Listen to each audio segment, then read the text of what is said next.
Bom dia, que a presença poderosa, amorosa e pura do Espírito Santo venha sobre a sua vida, que o ambiente onde você se encontra seja inundado com a glória do Senhor, que venha uma paz sobrenatural que excede todo o entendimento e os corações para guardar a sua mente, o seu coração e os seus sentimentos em Cristo Jesus.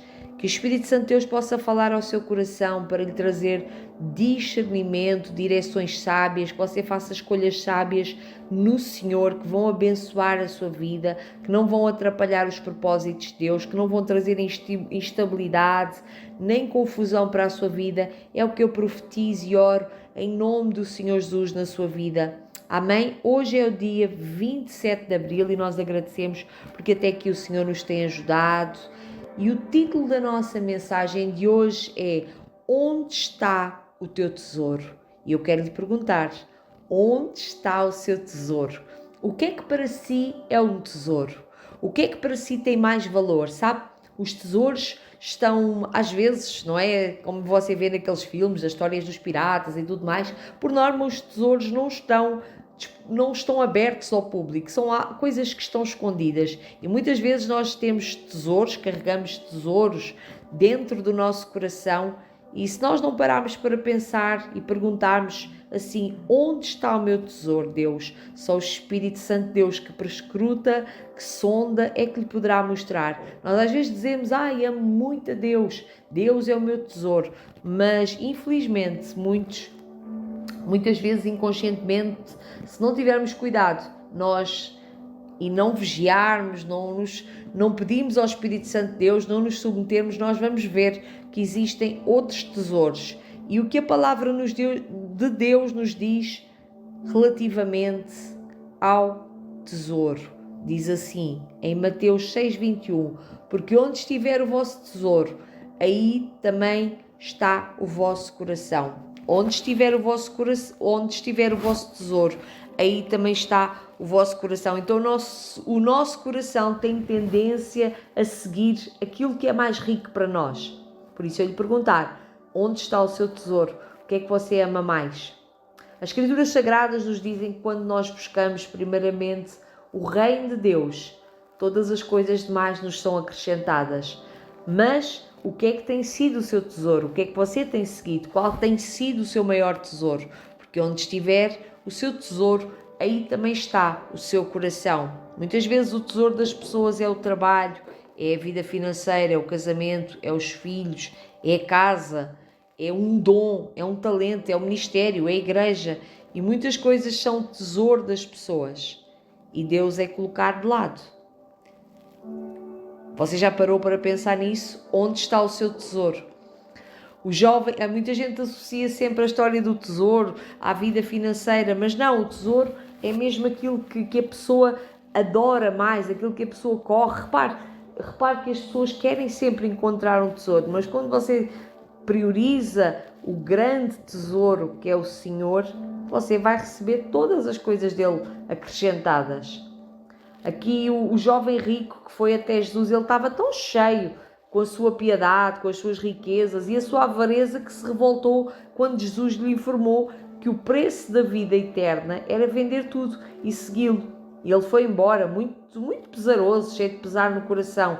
As Escrituras Sagradas dizem porque ele não conseguia separar-se de si mesmo. Ele descobriu que era impossível tornar-se pobre de espírito, porque ele tinha uma soberba avaliação de sua própria importância. Então, para aquele jovem, o tesouro dele era as riquezas. E não é mau ter riquezas, não é mau ter dinheiro, não é mau ser rico, não é mau viver uma prosperidade e abundância, não é mau ser cheio de todas as coisas. É mau é fazer dessas coisas o ídolo. E quando o Senhor nos diz que temos que largar todas as coisas, não é?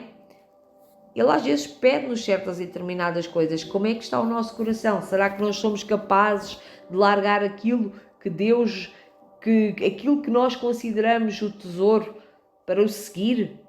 Isto aqui porque Deus está a ver a fidelidade do nosso coração. Estamos cercados de todos os lados, e às vezes de arrogância, de orgulho, de egoísmo. E estes são os resultados do pecado. Dos céus chega a voz a falar com o mundo atormentado, destruído.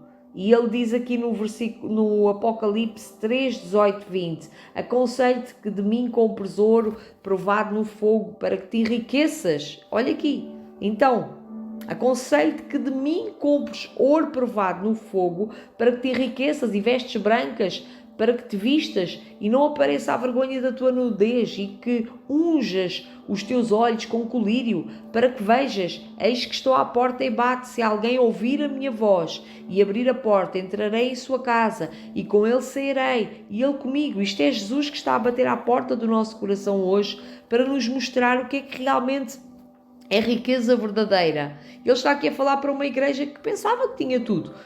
Contudo, eles até tinham muito dinheiro, tinham muitas coisas, tinham muitos bens, mas era necessário ungir os olhos com o colírio para que se fossem libertos da cegueira espiritual.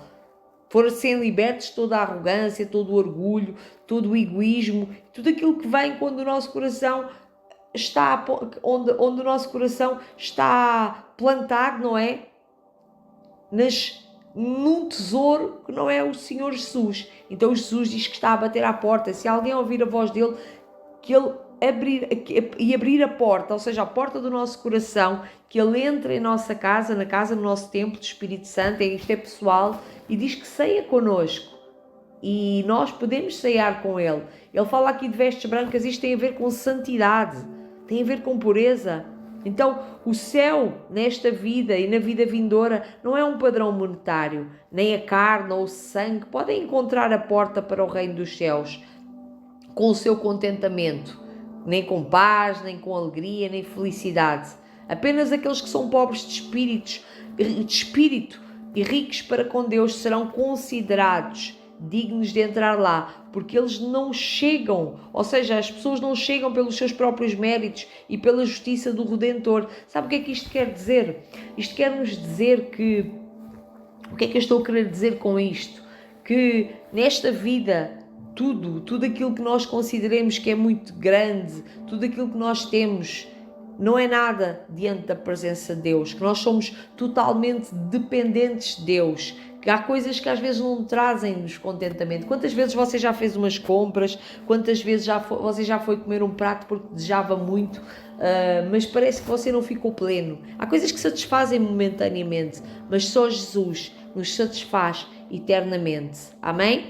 Então a riqueza dos homens não consiste na abundância dos seus bens, mas nem quão poucos são os desejos.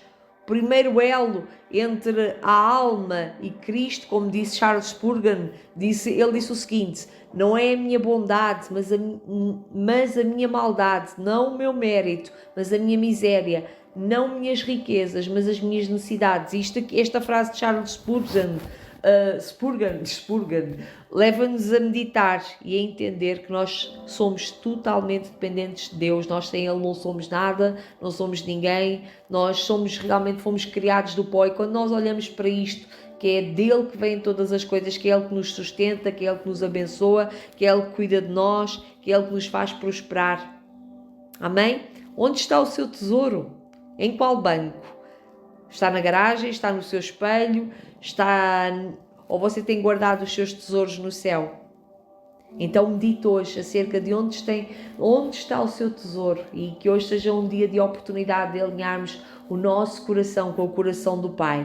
Amém?